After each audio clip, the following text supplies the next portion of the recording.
We are back now with Dr. Tom Oliverson, who is a member of the Texas House, but not just a member of the Texas House. You are actually somebody who is running to be the next Speaker of the House. You announced, about a month or two ago? Couple of months. Yeah, that you would be running against, running for the position of the House. Speaker Dade Field, of course, is still in a runoff election. That election's on Tuesday. But why did you say, look, now is the time that you needed to announce, even not knowing how that election was going to turn out? Yeah, I think the thing for me was when I woke up the day after the primaries and I saw very clearly that the voters of Texas, or Republican primary voters, were unhappy, that the status quo was not satisfactory. And, you know, I know and you know that there are certain things that you've been asking us to do for a long time, and we haven't really been listening to you. And I kept waiting to see, you know, was there going to be a response? Was somebody going to take responsibility? Nobody did. And so I said, you know what? It's time for a change. It's time to actually give the voters of Texas, the Texas House, that they have been asking for. You know, we were one of the only states in the union where the majority party power shares with the minority party and gives away and you know, negotiates and allows important things to fall by the wayside, and then comes home and says, oh, you know, we just ran out of time. How many times have you heard that? Yeah, oh, a lot, right? Especially when it comes to the legislative priorities. I think, you know, if you're being generous, I think out of the 8, you could say maybe 2.5, you know, 3 of them maybe were passed this last session. One of them, though, was ending gender mutilation in children. That's something that you brought to the House.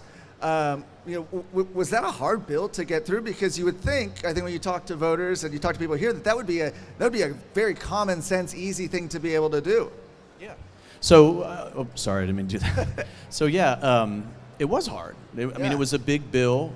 It was a bill that had been filed the session before, and it sort of, you know, died on the vine, and we all know what that means, right? When a bill ends up 2/3 of the way down the last calendar, and it's an important bill for the grassroots, that's basically a slap in the face to the voters, right? That's a clear, we're not going to get there. And so Matt Krause carried the bill. He retired, and I picked it up the next session, and it was tough. And look, the House isn't perfect. There's a lot of things we could do better. I think we executed quite well on the gender mod bill. The House Republicans all pulled together and worked very hard on that. It was made significantly more difficult by the fact that our parliamentary process has been so weaponized against conservatives by the parliamentarians and by just the rules and how they're interpreted, that, you know, I had a point of order called on my bill that was sustained because I used the word pediatrician instead of pediatric. And that was somehow enough to actually send the bill back to committee, because that was substantially misleading according to somebody, which I just think is garbage. Was it 2 or 3 times? I remember people were coming to the Capitol and then they'd, oh, sorry, you got to come back next week. Yeah, it went back 3, so the third time was finally the charm. It took 3 tries before I actually got the chance to even lay out my bill. And that is one of the things that I'm campaigning on, is a reform of the process for parliamentary procedures, so that you don't actually have to be a skilled lawyer in order to pass a bill. I felt bad for some of my colleagues that are really good at this, you know, like Representative Asute, Representative Kane. They spent the vast majority of their time on the floor helping their colleagues pass bills, because the rest of us couldn't speak Hugh Brady and just couldn't do it. And so that's a problem. But that bill was a success because we didn't make a deal. We fought it out.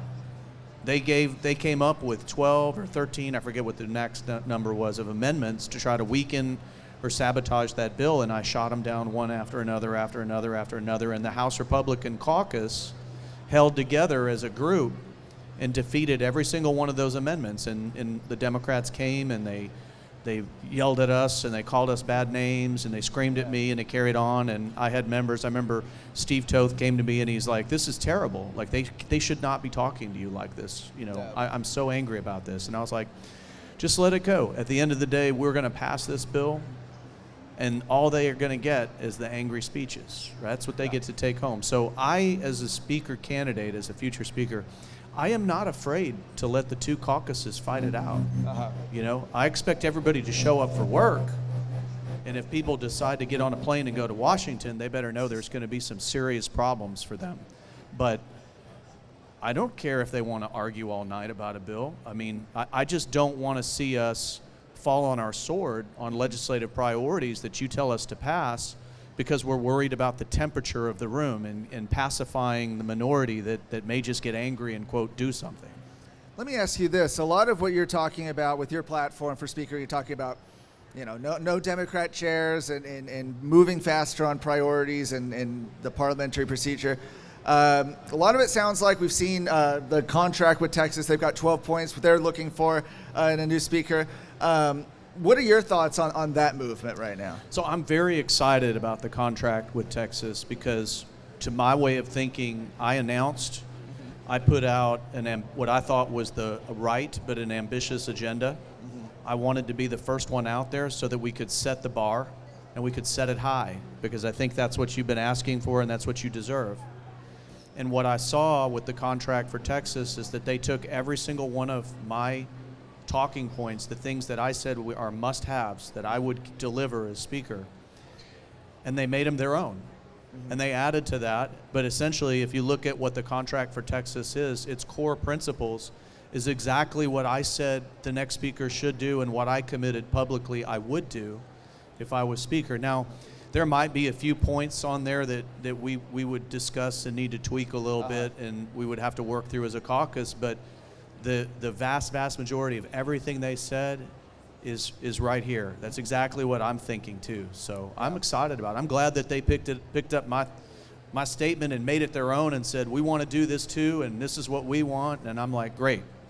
Let me ask last question here. How has it been since you've announced? Has there been any retaliation, any blowback? Have you felt that among some of your colleagues? Yeah, I mean, some of you may have read or saw on social media, and you're kind of wondering, like, what is this all about? That, you know, I announced I was running. I gave an interview on Mark Davis. That afternoon, I went to the caucus retreat for our Republican caucus, where the caucus chair resigned, and because I'm the vice chair, that automatically promoted me to caucus chair. And I basically was ambushed in front of all of our members and our members' spouses and families, and sort of called out by one of my colleagues who essentially accused me that I would be incapable of being a fair and good chair of the caucus because I was also running for Speaker. And what was interesting about that is that for every one person that said that to me, I had 4 colleagues that reached out to me and said, please don't go anywhere. You are the one guy that we know for sure is honest and ethical and is going to be a good caucus chair and not try to stack the deck in someone's favor, and if you leave, we don't know what happens next. So I just felt like I couldn't resign because the members of the caucus were begging me not to, but yet it's gotten kind of testy. You know, people who are in power are sort of, you know, it's king of the hill, right? If you're the king of the hill and you're the important person right now, the most important thing for you is to keep your thumb on everyone else so they don't come up the hill and try to knock you off, right? Yeah. And so I think that's kind of what you're seeing from some of the leadership folks, is that they're angry at me, number one, that I spoke out. Number two, that I recognize the obvious, which is that you were asking for change that they desperately don't want you to have. And number three, that I'm a credible candidate that could deliver on all of that, and they know that. And so if I'm elected Speaker, what I say we're going to do is what we're going to do, and they don't want any of that. You know, I had one member say to my face, "Well, I like the delay, I like the slow starts. I don't want that to change. It's great cover." And I'm like, "See, this is the problem. Yeah, This absolutely. is the kind of stuff that we have to overcome." But look, I will finish by saying this, and that is that I'm going to try to do something that we've never actually done before, and that is I'm going to put together a Speaker team that consists of 76 Republicans. Not enough Republicans to win in caucus, and the rest are Democrats. And so I need everybody. There are some who don't like school choice. I need them.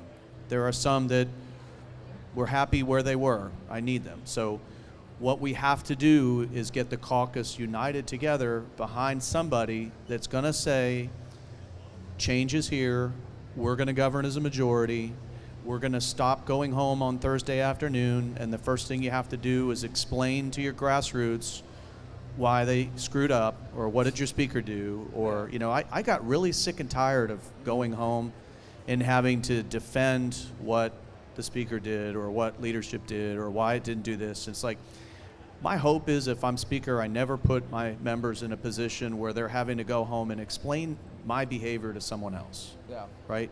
I want that to be transparent. I want it to be what you expect. I want it to be what we promised. I want to deliver on that. I will say also that people are critical in my caucus, that some are, and they say, well, he's far too close to the lieutenant governor. We can't let him be speaker. Lieutenant governor will be speaker. Nobody tells me what to do. I'm my own man.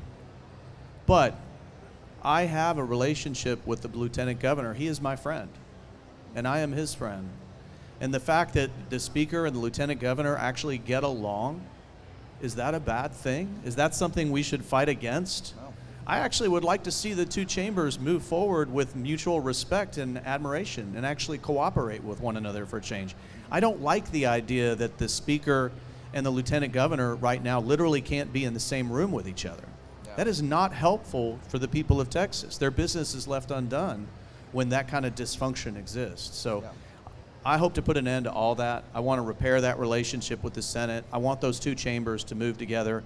And because I actually already have a positive relationship with Lieutenant Governor, I'm not starting from scratch. Right. I can probably restore that and repair that relationship faster than anybody else. Now, obviously, this is a vote that members will get to take on the first day of the next session. How can folks who maybe want to help you out, is there anything that they can do to help you out or follow you right now? If you like what you're hearing, if our platform is what you've been asking for, and this is what you want, then my ask of you is that you just politely and simply just let your members know, look, we like his platform. We're for the paradigm shift. Okay, if you don't like him, that's fine. Find somebody else that's going to do exactly what he said he's going to do and support them. But we expect, now that you have a credible option for the change that we've asked for a long time, that you're going to go with that. And because that's what we've asked for. And that's what we want. And you represent us. Yeah. So I need them. We don't want to attack them. We don't want to browbeat them. We don't want to make them, you know, camp out outside their home and be hostile to them. I need their support.